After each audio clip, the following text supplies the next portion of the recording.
राम सिमर पछताएगा मन, राम सिमर पछताएगा, राम सिमर पछताएगा मन, राम सिमर पछताएगा, राम सिमर पछताएगा मन, राम सिमर पछताएगा। पापी जीरा लोभ करत है, आज काल उठ जाएगा, आज काल उठ जाएगा मन, राम सिमर पछताएगा, राम सिमर पछताएगा मन, राम सिमर पछताएगा हो, राम सिमर पछताएगा हो, राम सिमर पछताएगा।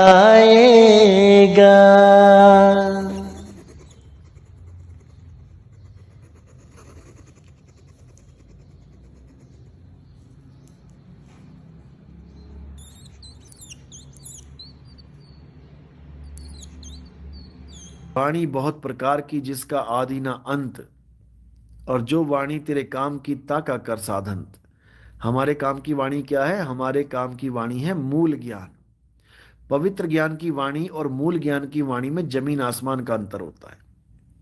काफी वाणियां बता दी हैं, मालिक की दया होगी तो जरूर जागेंगे, नहीं तो जपते रहो। द्रोही पर परमात्मा कभी दया नहीं करते। आप एक बार वहां जाओ, छुड़ानी धाम, वहां रामपाल जी की बड़ी सी फोटो लगा रखी है और उसके मुंह पे ना कालक पोत रखी है। आप एक बार जाके वो कालक साफ करके आओ पहले। वहां पर बड़ा बड़ा लिख रखा है गुरुद्रोही। अगर आपको नहीं पता तो आप एक बार फोन कर लो छुड़ानी धाम वालों को, उनको कहो भैया एक फोटो भेज दो व्हाट्सएप पे, वो आपको रामपाल जी की फोटो भेज देंगे। और वहां पे बड़ा बड़ा लिख रखा है गुरुद्रोही। आप पहले उस गुरुद्रोही को जाके ना, जो फोटो पे लिखा है उसको मिटाओ, वरना आप लोग का भी पतन हो जाएगा, आप लोग भी बेचारे भटक जाओगे।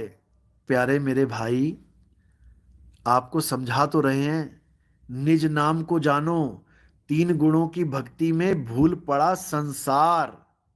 और कहें कबीर निज नाम बिन कैसे लागे पार। निज नाम क्या है? पहले तुम ये बताओ, तुम्हारा निज नाम है क्या? निज नाम कहते किसे हैं? तुम्हारा निजी घर, तुम्हारा निजी मकान, तुम्हारा निजी तुम्हारी कार, क्या है ये? निज है क्या? तुम दूसरों के नाम जप रहे हो। किसी और का नाम जपना तीन गुणों की भक्ति होती है। अभी तुम्हें तीन गुण नहीं पता क्या होते हैं? सत्वगुण, रजोगुण, तमोगुण तो पता लग गया, उसी को ब्रह्मा विष्णु महेश बना दिया, लेकिन तुम्हें तीन गुण नहीं पता अभी।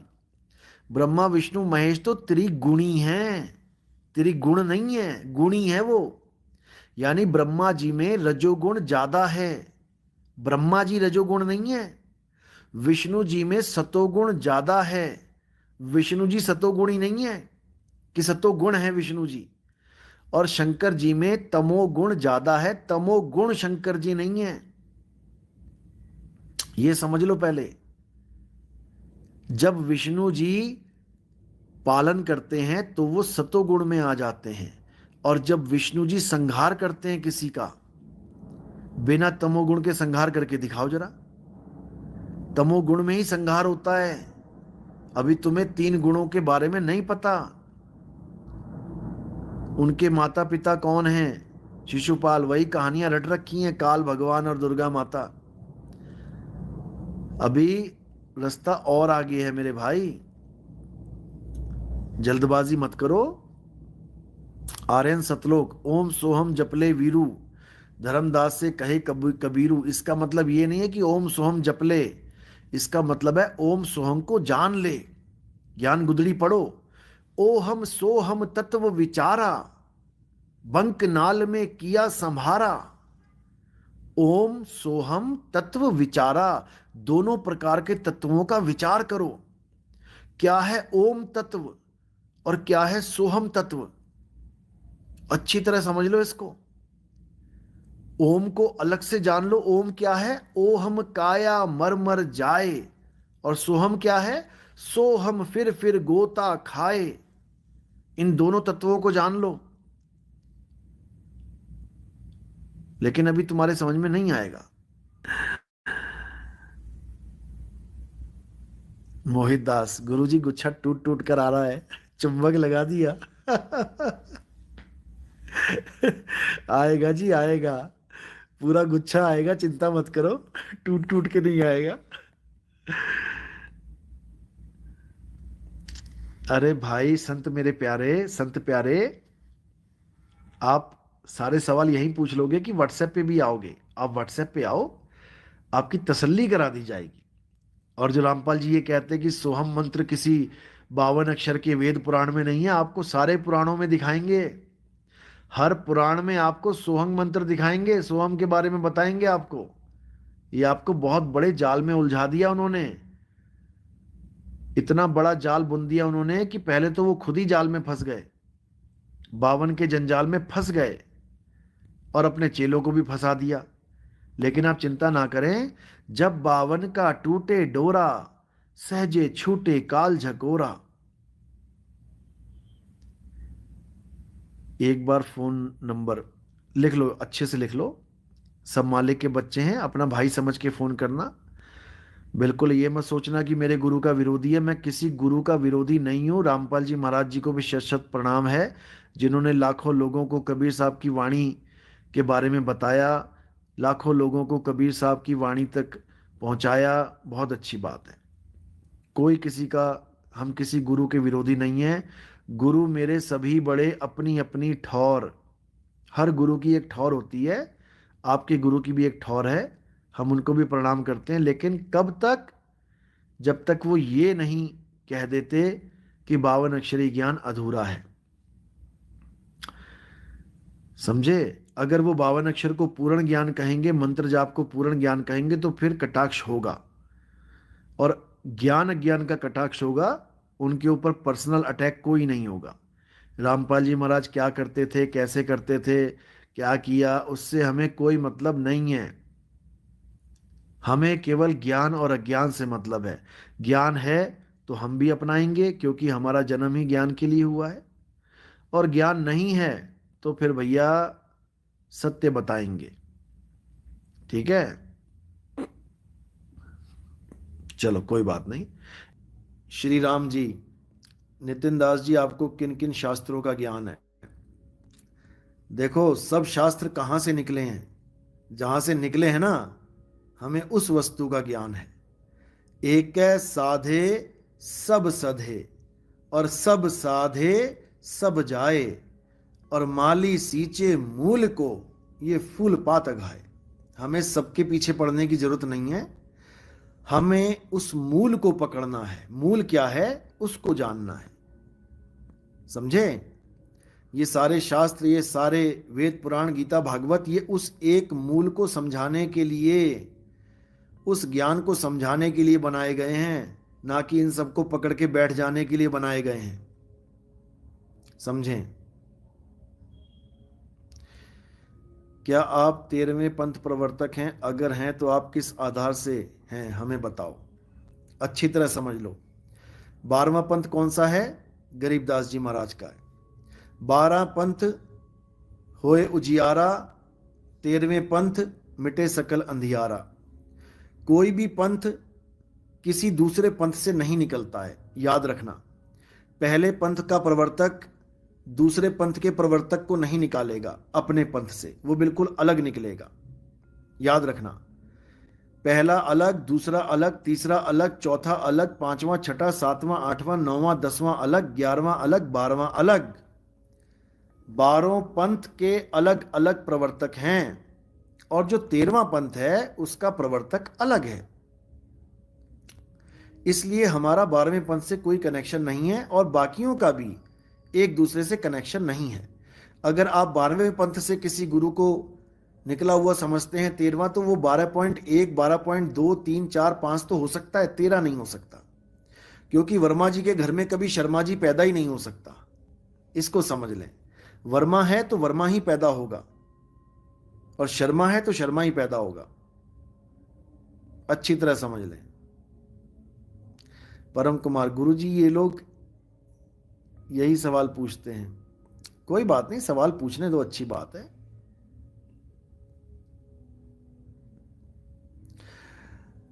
एलडी जोधपुर,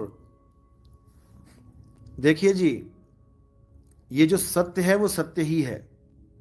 कबीर साहब ने जब रामानंद जी से दीक्षा ली तो उनसे मुहर लगवाई कि हाँ मैं रामानंद जी का शिष्य हूं, और आज तक वो उनके शिष्य ही कहला रहे हैं। रामानंद जी से कोई ज्ञान नहीं लिया उन्होंने कि उनका कोई ज्ञान कॉपी किया। अगर रामानंद जी से ज्ञान लिया होता तो वो ज्ञान बताया जा रहा होता आज कबीर पंथ में जो रामानंद जी ने किया है। समझे? तो ज्ञान परमात्मा की दया से प्रकट होता है, किसी को भी हो सकता है, लेकिन निगुरे को नहीं होगा। यह नियम है, निगुरा कभी ज्ञानी नहीं बन सकता, यह परमात्मा का नियम है। गुरु बिन ज्ञान ना उपजे, गुरु बिन मिले ना मोक्ष, गुरु बिन लखे ना सत्य को, गुरु बिन कटे ना दोष। इसमें कोई दो राय नहीं है। इसलिए गुरु धारण करना बहुत जरूरी है। हमारा विरोध और किसी से नहीं है कि तुम बड़े ज्ञानी कैसे बन गए। कोई भी ज्ञानी बन सकता है, लेकिन निगुरा नहीं बन सकता। तुम अपने गुरु का ज्ञान रखो सामने, तुम अपने गुरु की बात रखो सामने, तुम अपने गुरु का नाम रखो सामने। इसलिए बहसबाजी से कोई फायदा नहीं है। आप ज्ञान को समझिए, ज्ञान से आपका कल्याण होगा, ना कि बहसबाजी से। समझे?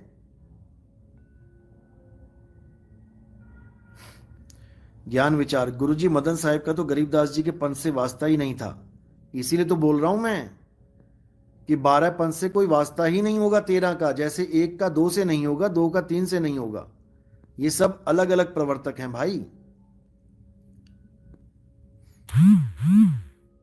ज्योति कबीर पंथी, साहिब बंदगी सतनाम, SK कबीर पंथी आपस में ही लड़ते हैं।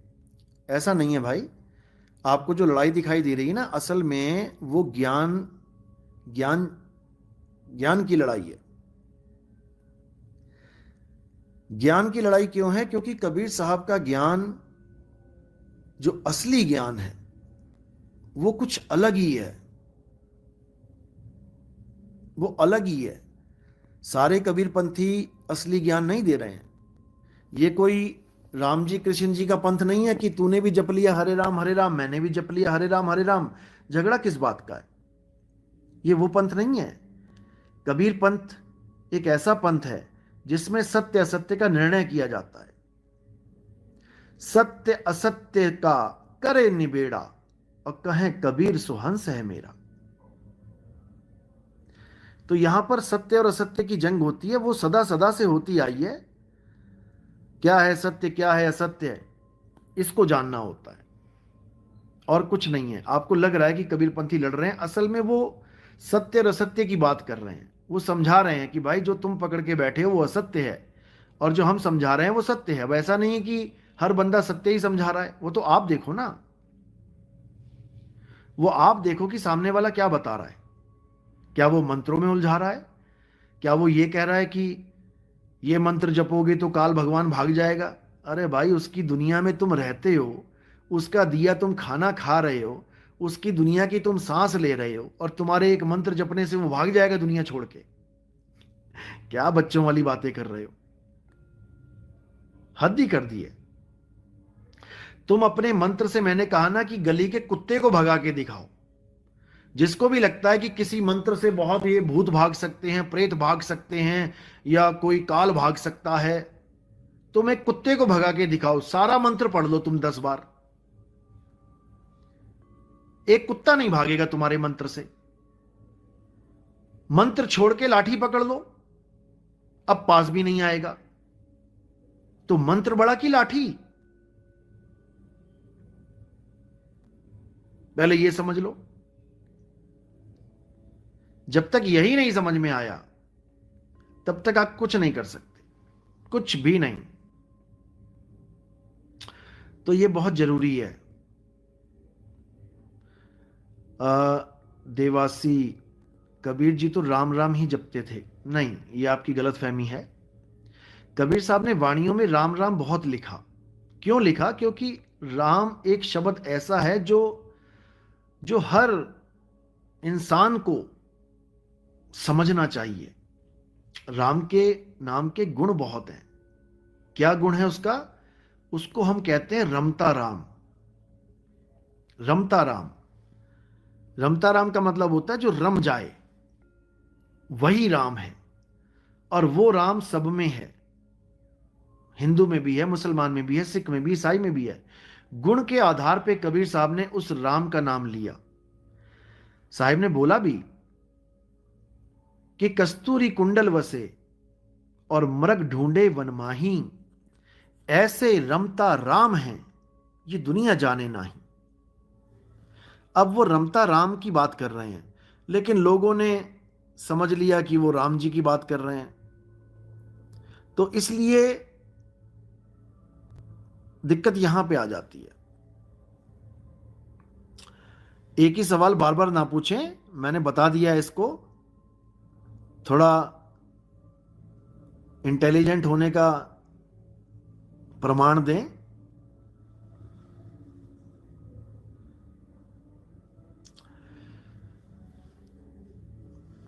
देखो, मैं फिर बता रहा हूं कि ऐसा कोई मंत्र नहीं होता।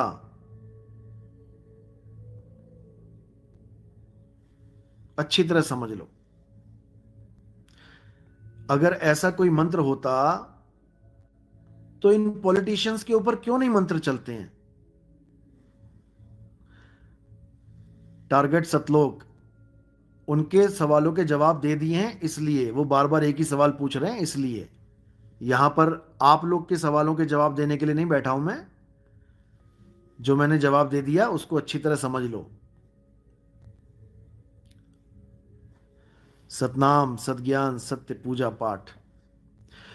गुरुजी आपका मूल ज्ञान खुल गया है, इसलिए सब गुरु उसकी चाल को डर हो गया है कि मेरी गाड़ी रुक जाएगी। कोई बात नहीं। देखो, ये होता है भेड़ चाल। एक आदमी ने लिखा, अब उसने कहीं ग्रुपों में मैसेज कर दिया होगा कि ये लिंक है, इस पे जाकर यही मैसेज करो। अब अंधी घोड़ी कहते हैं ना, अंधी भेड़ बस चली जा रही है, चली जा रही है। कोई विवेक नहीं, कोई विचार नहीं, इतना भी नहीं समझ रहे हैं कि इस सवाल का जवाब मैं दे चुका हूं। इसको कहते हैं भेड़ चाल।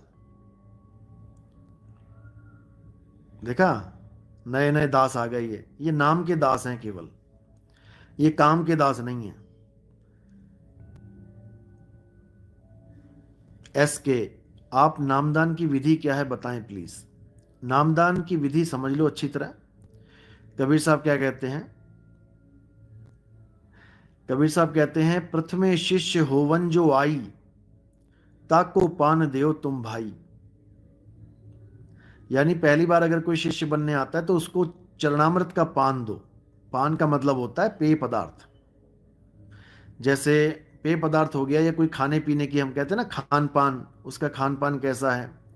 या फिर जैसे हम कहते हैं, और भी बहुत कुछ पान यूज करते हैं कई जगह। तो हमारे यहाँ जो पान है वो चरणामृत का पान किया करवाया जाता है।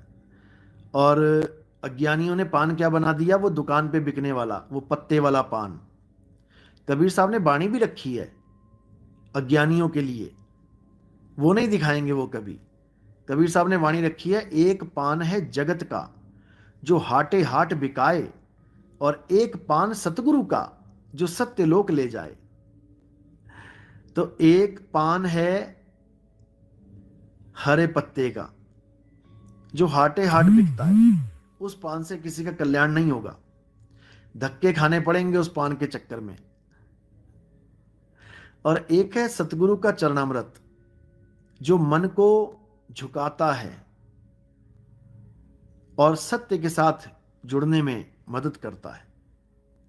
अहंकारी मन को झुकाता है तो वो सतलोक का अधिकारी हो जाता है। सतलोक वो वाला नहीं जो रामपाल जी महाराज वाला डुप्लीकेट सतलोक है, उसकी बात नहीं कर रहा मैं, या राधा स्वामी पंथ में जो सतलोक की महिमा गाई जाती है वो वाला सतलोक नहीं है ये।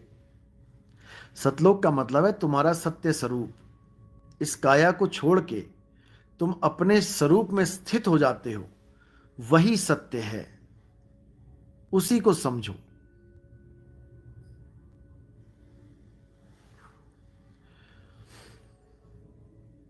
कबीर जी पूर्ण परमात्मा है वेदों के अनुसार। बिल्कुल जी बिल्कुल, पूर्ण परमात्मा ही मानो, पूर्ण परमात्मा ही जानो, क्योंकि जिसका ज्ञान पूर्ण है वही पूर्ण परमात्मा है। पूर्ण परमात्मा के अलावा पूर्ण ज्ञान कोई दे ही नहीं सकता, इसलिए बोल सकते हैं, बिल्कुल कोई दो राय नहीं है, क्योंकि वही शब्द गुरु हैं। बस अपने आप को जाहिर नहीं करते संसार में, और एक देह धारण करके आते हैं। लोग उनकी देह के चक्कर में पड़ जाते हैं कि बाबा जी आ गए, बाबा जी कल्याण करेंगे, शरीर की पूजा करो, शरीर को मंदिर में यानी फोटो को मंदिर में स्थापित कर लो, कबीर साहब की मूर्तियां बना दी, कबीर साहब की फोटो बना दी। उससे कुछ होने वाला नहीं भाई। कबीर साहब शब्द भेद बताने आते हैं, शब्द भेद, समझे? शब्द भेद